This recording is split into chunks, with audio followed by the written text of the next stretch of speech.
Imagine that you're coming into a port you've never been into before, and you see some navigation marks, not unlike that one that's just behind me here, that little red mark. Most of us know what those marks mean. Some of us don't.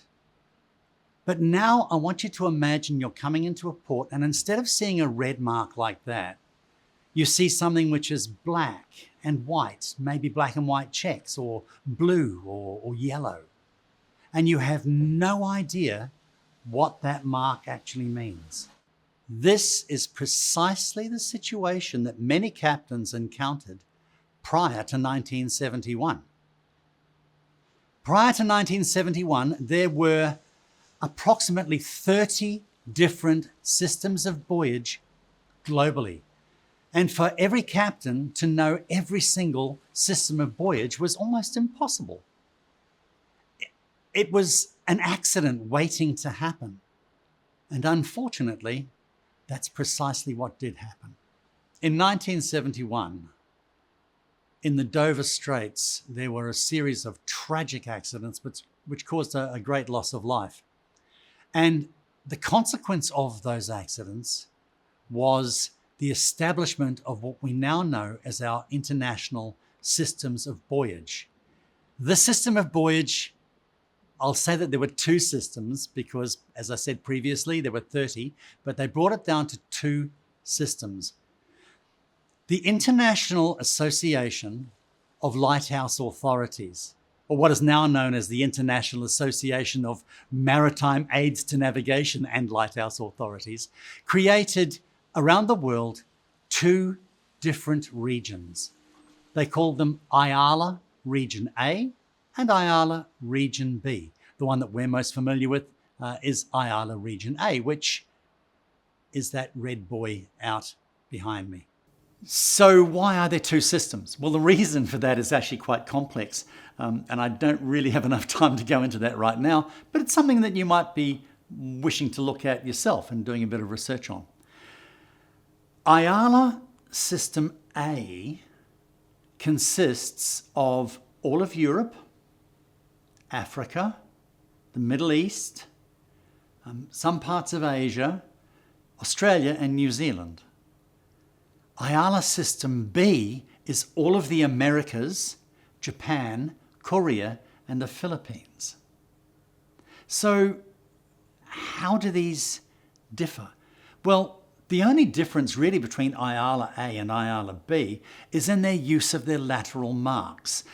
We could say green to starboard and red to port, or in IALA A we usually say port to port into port.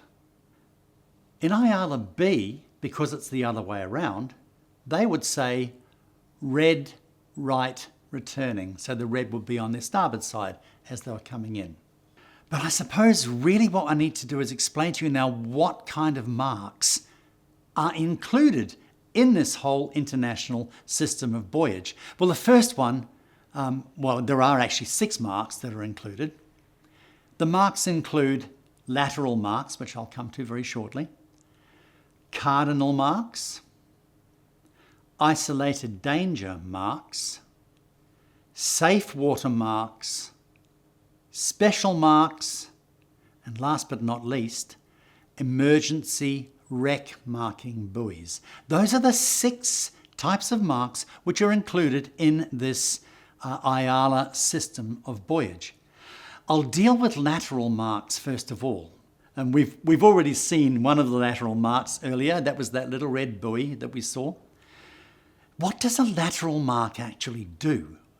It is there to mark where the safe water is, where the lateral edges are of channels or waterways.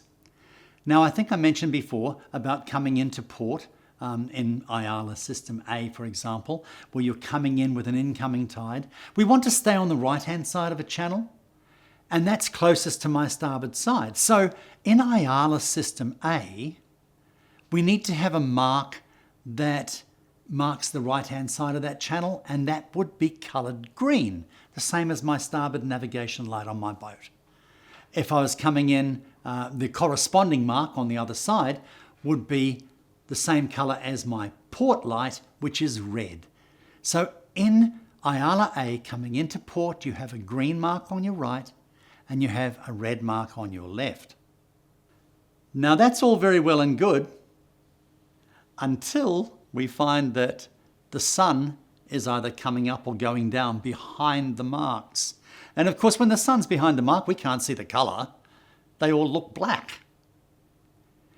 So what IALA did was they came up with a very cunning plan. And what they did was they created some top marks that go on top of those beacons or those buoys. They decided that in IALA A, that the green starboard mark would have a green triangle on the top of it. The red port mark would have a square, a red square on the top of it. That made it so much better because then you don't need to worry about what colour the mark is. You can see what the shape is. That's going to become actually important in a moment, because when we think about IALA A and IALA B, remember I said coming into port in IALA A it's green to starboard and it's red to port. In IALA B it's the other way around. What they do in IALA B is the green mark is square and the red mark is triangular. So if you're sailing into a port which has IALA B, don't sail to the colour, sail to the shape, right?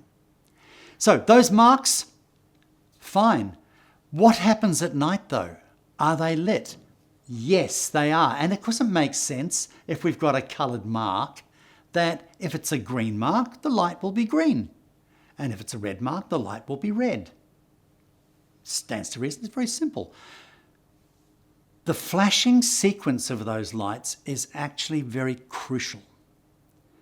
Because when you have a whole series of those marks in a row, you might want to have them flashing slightly different time sequences so that you can plan your passage accordingly. I'll know that I'm looking for a 3-second light or a 5-second light as I'm going through. There is another kind of lateral mark, which I'll mention now, which is what we call a preferred channel marker. This is where we're coming into a channel and the channel separates. It is, sometimes they call it a bifurcation mark. The channel separates, goes in two different ways, and there would be one channel which is a major channel, the one that most people use. That would be the preferred channel. Now, if, for example, my preferred channel was going to be on my right-hand side, then I'm going to be altering my course to starboard. Well, if I'm going to starboard coming into a port, then the buoy that should be on my left-hand side should be red, which is precisely what it will be. In a preferred channel to starboard, the marker will be a red mark. However, it will have a green horizontal stripe on it to show that the preferred channel is to starboard. The light sequence on that, it will still be a red light on that one, but it will flash 2 short flashes followed by another short flash. So it will be 1, 2, 1, like that. 2 plus 1. Those are your lateral marks. Those are the ones that keep us in safe water, often referred to as channel markers. The next set of marks we need to deal with are what we call cardinal marks. Now, every boat should have a compass in it, and the cardinal marks refer to the 4 major cardinal points of a compass: north, east, south, and west. What they are really telling us, if I was looking at, say, a north cardinal mark, it would be telling me that south of that mark there is a point of interest. Now that point of interest could be anything, but quite often it could be some hard stuff that's going to do damage to my hull. So that mark is really saying to me, stay north of me. The safe water is to the north of me. How am I going to know where north is? Well, obviously by looking at my compass on my boat. So what do these marks look like? Well, IALA, in their wisdom, decided that they would use a different type of top mark on it. They're going to use 2 black cones. in various orientations. Now, if we think about this, for north, they decided that the two black cones would have their apexes pointing upwards. So you've got one black cone and another black cone, apexes pointing up. Well, it makes sense then that the south cardinal would be two black cones with the apexes pointing down. That makes sense. East cardinal, they had the apexes pointing away from each other. So you have one like that and one like that. So really, I suppose you could say it looks a little bit like an egg. I know I'm really scraping the bottom of the barrel with that one, but it looks a bit like an egg. And if you look at the west cardinal, the apexes are pointing together. So it looks like it comes in to a waist. So we've got north with them up, south with them down, east with them away from each other, and west coming into a waist. But what if that top mark isn't there? How do we know what it's going to be? Well, the marks or buoys also have colours on them, and they decided to use two colours, black and yellow. And what they decided was that the cones would point towards black. So if I was looking at a north cardinal mark with the apexes pointing upwards, it would be black over yellow. South is going to be yellow over black. East will be black, yellow, black, and west would be yellow, black, yellow. So if we didn't see the top marks, we would know exactly what those marks were. What about a light? You know, this is where IALA became really, really clever. Imagine you take a compass and superimpose a clock face over the top of that compass. Where on the clock face would north be? North would be at 12 o'clock. South would be at 6 o'clock. East would be at 3 o'clock, and west would be at 9 o'clock. That is how they worked out the flashing sequence for those lights. The light colour is white, but it flashes group flashes. The east cardinal will flash either quick or very quick, 3 flashes in a time period. The west cardinal will flash 9 flashes in a time period. The south cardinal, you'd say, is going to flash 6 flashes, which is quite correct. However, just so that we can tell the difference between that and the west cardinal, if we missed it during a wave or something like that, they make it 6 short flashes followed by 1 long. So a south cardinal is 6 plus 1 long. What about the north? Well, that's simple. We don't do 12 flashes. We just have it flashing continuously. All right? So that is how your cardinal marks work. They work really, really well, and they're very, very easy to see at night out there in the open. The next one that we have to look at is if we come across a thing called an isolated danger. Well, what would be an isolated danger? It could be something like just maybe a wreck or something that's just popped up out of the water, or just slightly underwater. It could be a little a rock that they can't do anything about, a little coral outcrop or something like that. It is an isolated danger. It is something that we don't want to go over because it's going to cause damage to us, but we can go either side of it. We could go round it, doesn't matter where we go. But we need to make sure that we don't go over the top. So what do? We put on top of that an isolated danger mark. Now that isolated danger mark has a top mark which consists of 2 black balls, one over the other. 2 black balls, isolated danger. The mark itself, whether it's a beacon or if it's a buoy, also have colours. The colours on them are black and red, horizontal black and red stripes.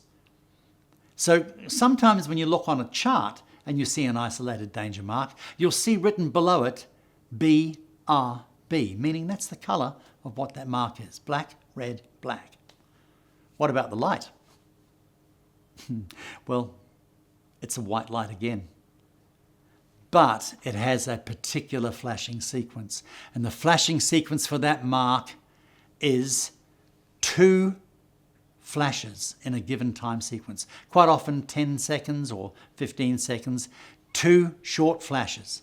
And those, trust me, you can see for a long way away. If you see 2 white flashes at all out there, you know it's going to be an isolated danger mark. Stay clear of it.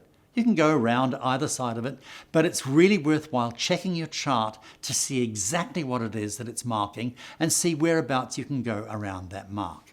The next mark I want to talk about is what we call a safe water mark. These are sometimes called fair water marks, or in America, quite often they call them a farewell marker. What do they actually do? Well, if we're offshore and we're way away in the middle of the ocean, we don't have too much to worry about as far as, hitting stuff other than submerged containers or whales or something like that. And the nearest land to us is usually only about 4 kilometres away, straight down. But as we start getting closer to landfall, we know that the land is starting to shallow, and we know that now there are going to be more rocky outcrops. There's going to be dangers to our navigation as we get in there. So once we get into that point, we have to start seeing these navigation marks that we've been talking about, the lateral marks and the cardinal marks and the isolated danger marks. They're all going to be there. How do we know when these things start? Well, we start with this safe water mark. Now, the top mark for a safe water mark is a round red ball. You'll quite often see them. The actual mark itself, though, has vertical red and white stripes on it. The light for this mark, again, is white.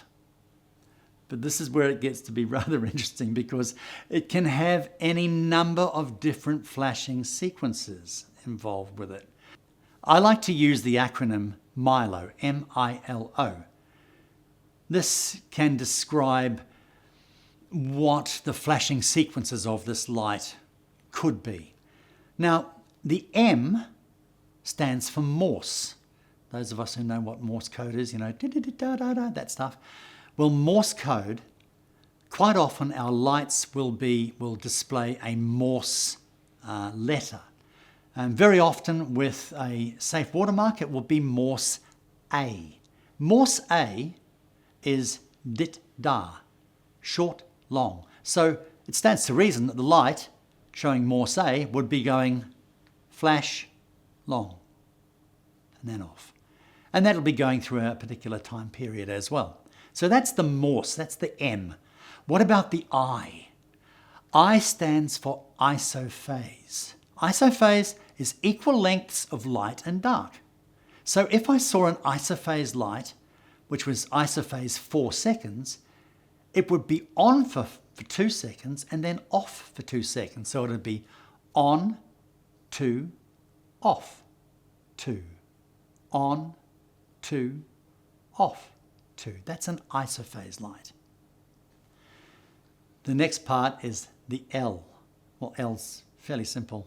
It just stands for long flash. What is a long flash? Well, it's a flash which is greater than 2 seconds in length, all right? 2 seconds or more. So all this long flash is doing a long flash every 10 seconds. So it'll be long flash, and then 8 seconds later, long flash, 8 seconds later, etc. Okay? That's your long flash. And the last one, the O, stands for occulting. The word occult means hidden from view. And we often we talk about the occult as being, the dark forces or whatever. To differentiate between a flashing light and an occulting light, we could say that a flashing light is more off than it is on, and an occulting light is more on than it is off. So as an example, a flashing light is flashing a light out of darkness. It's going flash, flash, flash like that.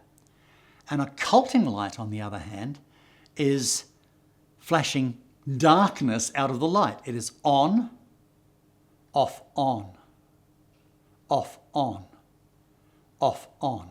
That's the difference between flashing and occulting. So we have Morse, we have isophase, we have long flash 10 seconds, and we have occulting.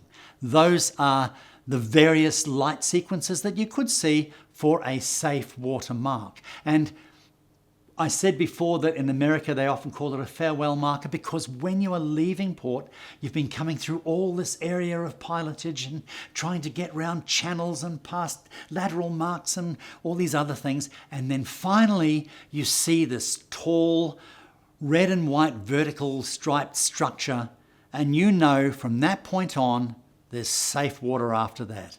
You can say farewell to what's been behind you. The next mark is something we see an awful lot of around in our harbours and various channels and waterways. It is what we call a special mark. What is a special mark? Well, the definition of a special mark says it is a point of interest, refer to your chart or to your notices to mariners. It can mean any number of things. It could be marking the outlet of an underwater pipeline. It could be marking the corners of a marine reserve. It could be marking a no boating area or anything like that. There could be some water works going on in a particular place, and they'll put these little yellow marks around them. So the special mark, what colour is it? It's yellow, all right? It can be any shape. Quite often you'll see little sort of vertical ones, you'll see round ones. But if it has a top mark on it, that top mark will be a yellow X that is on the top of that mark. That special mark, as I said, could be any shape. Sometimes you will see them, they might be slightly can-shaped. Other times they will be, if it's a buoy, other times you might see them and they might be slightly cone-shaped. If you see them as cone-shaped or square-shaped, as they were, or can-shaped, you would use them the same way as you use a lateral mark. It doesn't really mean a lot. It just means that you can use it. For example, if I saw one coming into port and it was a cone-shaped, I'd leave it on my starboard side. So those are your special marks. You're going to see an awful lot of them everywhere. If they are lit, they are going to be flashing a yellow light. And that flashing sequence can be any sequence, providing it won't be confused with any of the other light sequences that are nearby to it. All right, so that's your special marks. Last but not least, we have an emergency wreck marking buoy. It would have been really great if we'd had these available back in 1971 before the tragedies happened in the Dover Strait. This emergency wreck marking buoy is there to mark a recent wreck or a recently discovered wreck that has not yet been published or documented in any maritime publications like a chart. Usually they're only in place for around 72 hours or so before they're able to put other marks around that can tell us what is actually going on there. This emergency wreck marking buoy is vertical blue and yellow stripes. Vertical blue and yellow stripes, and on the top it will have a standing cross, a standing yellow cross. At night it has an alternating yellow and blue light. They're very, very easy to see, and they're things that you really want to stay a long way away from. So that, in essence, is our IALA system of buoyage. As I said, between A and B, it is only the difference really between those lateral marks. Everything else is standard across the board. I hope that makes sense to you, and I hope that's going to assist you now in all of your voyages out and in your boating out in the harbours and channels or rivers, wherever you are going and doing your boating. Fair winds, and be safe.